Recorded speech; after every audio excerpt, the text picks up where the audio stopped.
नमस्कार साथियों, स्वागत है आपका मेरे YouTube चैनल में। साथियों, आज की इस वीडियो में हम लोग एसएससी जीडी 2024-25 के लिए मोस्ट इम्पोर्टेंट प्रश्नों के संग्रह के साथ आपके सक्षम इस वीडियो के माध्यम से साथियों प्रस्तुत है। इस वीडियो में हम लोग वह सारे प्रश्नों को देखेंगे जो कि आपके प्रीवियस ईयर में पूछे गए हैं। तो आप कंटिन्यू वीडियो पर बने रहिए। साइंस के सभी प्रश्न रहने वाले हैं साथियों। आप इस वीडियो के माध्यम से प्रीवियस ईयर के साइंस में पूछे जाने वाले प्रश्नों को देख सकते हैं। उसके अलावा साथियों, वीडियो में आगे जाने से पहले आपको ये बात भी बता दें कि इसी प्रकार से अपनी तैयारी को बेहतरीन करने के लिए और साथियों ये सारा कुछ पीडीएफ बिल्कुल फ्री में पाने के लिए आप हमारे चैनल को सब्सक्राइब करके हमारे टेलीग्राम चैनल से अवश्य जुड़ जाइए, ताकि सारा कुछ पीडीएफ आपको बिल्कुल फ्री में मिल सके और साथियों आप अपनी एसएससी जीडी की तैयारी को बेहतरीन ढंग से पूरा कर सके, अपने रिजल्ट को पक्का कर सके। उसके अलावा साथियों आपको बता दें, हमारे इस चैनल के माध्यम से एसएससी जीडी की कंप्लीट बेंच चलाई जा रही है, जिसके माध्यम से आप अपनी तैयारी को लगातार बेहतर कर सकते हैं, जीके जीएस को स्ट्रॉन्ग कर सकते हैं।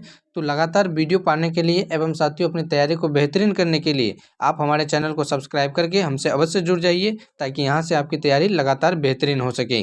तो बिना समय गवाए चलेंगे साथियों आज के प्रश्नों की ओर।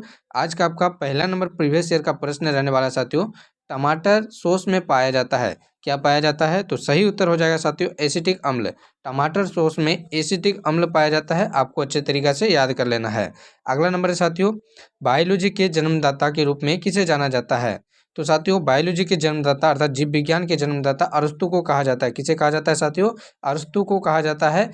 इसे साथियों जंतु विज्ञान का जनक भी कहा जाता है। तो आपको इस बात को अच्छे तरीके से याद कर लेना है। अगला नंबर प्रश्न है साथियों आपका, किस पौधे का फल भूमि के नीचे पाया जाता है? तो साथियों यदि बात करें मूंगफली की, एक ऐसा फल है साथियों जिसका फल जो है भूमि के अंदर में पाया जाता है। तो यह भी आपके प्रीवियस ईयर का पूछा गया प्रश्न है। चलेंगे उसके बाद अगले नंबर प्रश्न की ओर। अगले नंबर प्रश्न में आपसे पूछा गया है, कोशिका को एक निश्चित रूप प्रदान करती है, क्या करती है साथियों? निश्चित रूप प्रदान करती है। तो यह काम जो होता है कोशिका भित्ति का होता है। कोशिका भित्ति साथियों कोशिका को एक निश्चित रूप, निश्चित आकृति प्रदान करती है। चलेंगे उसके बाद अगले नंबर प्रश्न की ओर। तो अगले नंबर प्रश्न में साथियों आपसे पूछा गया है, पत्तियों को हरा रंग किसके द्वारा प्राप्त होती है? तो यदि बात करें पत्तियों को हरा रंग की, तो इसका सही उत्तर हो जाएगा आपका क्लोरोप्लास्ट, जिसके माध्यम से साथियों पेड़ पौधे अपने प्रकाश संश्लेषण प्रक्रिया के द्वारा साथियों भोजन प्राप्त करते हैं। कमेंट करके आप जरूर बताइएगा कि प्रकाश संश्लेषण प्रक्रिया में पेड़ पौधे साथियों किन 4 पदार्थों के द्वारा अपना प्रकाश संश्लेषण की प्रक्रिया पूरा करते हैं, अर्थात भोजन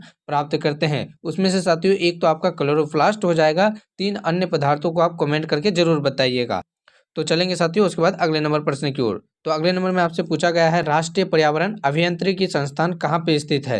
तो यदि बात करें राष्ट्रीय पर्यावरण अभियांत्रिकी की, तो यह आपका नागपुर बिल्कुल सही उत्तर हो जाएगा। अर्थात साथियों उत्तर प्रदेश के नागपुर में राष्ट्रीय पर्यावरण अभियांत्रिकी संस्थान उपस्थित है, यह साथियों स्थित है। आपको ये बात भी याद करना है। यह भी आपके प्रीवियस ईयर का प्रश्न है जो कि आपसे पूछा गया है। काफी महत्वपूर्ण प्रश्न है साथियों। सभी प्रश्न आपके एसएससी जीडी 2025 के लिए महत्वपूर्ण साबित होंगे और इसी प्रकार के साथियों अपनी तैयारी को बेहतरीन करने के लिए हमारे चैनल को आप अवश्य सब्सक्राइब करके हमसे अवश्य जुड़ जाइए, ताकि यहाँ से आपके प्रतिदिन तैयारी बेहतरीन हो सके और साथियों आप अपनी तैयारी को लगातार बेहतरीन कर सके। उसके अलावा आपको ये भी बात बता दें कि ये सारा कुछ पीडीएफ यदि आप फ्री में चाहते हैं तो उसके लिए आप हमारे टेलीग्राम से जरूर जुड़ जाइए, लिंक आपको डिस्क्रिप्शन में मिल जाएगा। तो बिना समय गवाए चलेंगे प्रश्नों की ओर। अगला नंबर प्रश्न में आपसे पूछा गया साथियों, भूरी क्रांति किससे संबंधित है? यदि बात करें भूरी क्रांति की, तो यह उर्वरक उत्पादन के संबंध से है साथियों। यह भी आपके एग्जाम में पूछा जाता है। भूरी क्रांति का संबंध किससे है? उर्वरक के उत्पादन से है। काफी महत्वपूर्ण प्रश्न है। चलेंगे उसके बाद अगले नंबर प्रश्न की ओर। अगला नंबर प्रश्न है साथियों, मादा पशुओं के बच्चे पैदा होते समय कौन सा हार्मोन जो होता है सक्रिय होता है, एक्टिव होता है? तो यह आपका साथियों ऑक्सीटोसिन हो जाएगा, बिल्कुल सही उत्तर। ऑक्सीटोसिन बिल्कुल सही उत्तर हो जाएगा साथियों। काफी महत्वपूर्ण प्रश्न है यह भी आपके एग्जाम के लिए, तो आप इसे भी अच्छे तरीके से याद कर लीजिएगा। उसके बाद आपका अगला नंबर प्रश्न है, भारत का कौन सा राज्य एशिया की अंडे की टोकरी के नाम से जाना जाता है साथियों? तो यदि बात करें एशिया के अंडे की टोकरी की, तो यह आपके आंध्र प्रदेश सही उत्तर हो जाएगा। आंध्र प्रदेश को साथियों अंडे की टोकरी के नाम से जाना जाता है। ठीक है साथियों, यह भी आपके काफी महत्वपूर्ण प्रश्नों में से एक है, इसे भी आप अच्छे से याद कर लीजिएगा। चलेंगे उसके बाद अगले नंबर प्रश्न की ओर। अगला नंबर प्रश्न में साथियों आपसे पूछा गया है भारतीय पशु चिकित्सा अनुसंधान कहाँ पे स्थित है, तो इसका सही उत्तर हो जाएगा बरेली में। भारतीय पशु चिकित्सा अनुसंधान साथियों बरेली में स्थित है। यह भी आपके एग्जाम में पूछा गया प्रश्न है और आपके लिए इंपॉर्टेंट प्रश्न है। साथियों आज के अंतिम नंबर प्रश्न को देखने से पहले आपको बता दें, यदि आप एसएससी जीडी की कंप्लीट बेंच 2025 के लिए करना चाहते हैं साथियों बिल्कुल फ्री में, तो आप हमारे चैनल को सब्सक्राइब करके हमसे अवश्य जुड़ जाइए, ताकि साथियों यहाँ से आपके सभी विषयों की तैयारी बेहतरीन ढंग से हो सके और सारा कुछ पीडीएफ साथियों आपकी क्लास नोट्स और पीडीएफ बिल्कुल आपको फ्री में मिल सके। सभी मॉक टेस्ट और साथियों प्रीवियस ईयर के प्रश्नों के साथ आपके वीडियो सोल्यूशन मिलेगा इस चैनल के माध्यम से आपको।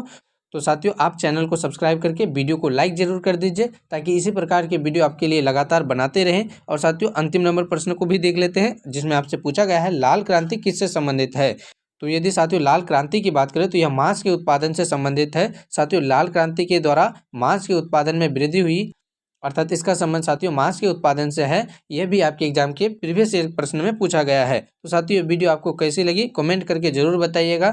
यदि साथियों आपको वीडियो पसंद आई होगी तो वीडियो को लाइक करके इसे अपने दोस्तों तक शेयर जरूर कीजिएगा, और चैनल को अभी तक सब्सक्राइब नहीं किए तो चैनल को सब्सक्राइब जरूर कर लीजिएगा। साथियों आपको बता दें फिर एक बार कि एसएससी जीडी की कंप्लीट बेंच के लिए आप हमारे चैनल को सब्सक्राइब कर सकते हैं। यहाँ से आपकी कंप्लीट तैयारी हमारे द्वारा करवाई जाएगी। साथ ही साथ साथियों प्रीवियस ईयर के प्रश्नों के साथ प्रैक्टिस सेट और साथियों आपके एग्जाम में पूछे जाने वाले संभावित प्रश्नों को भी आपके सक्षम रखा जाएगा, जिससे कि आप अपनी तैयारी को बेहतरीन कर सके। ये सारा कुछ फ्री में किया जाएगा साथियों। उसके लिए सिर्फ आपको हमारे चैनल सब्सक्राइब करके हमसे जुड़ना है। तो साथियों वीडियो कैसी लगी कमेंट करके जरूर बताइएगा। मिलते हैं अगले वीडियो में इसी प्रकार की आपकी तैयारी को बेहतरीन करने के लिए बहुत ही जल्द साथियों। तब तक के लिए बहुत बहुत धन्यवाद आपका।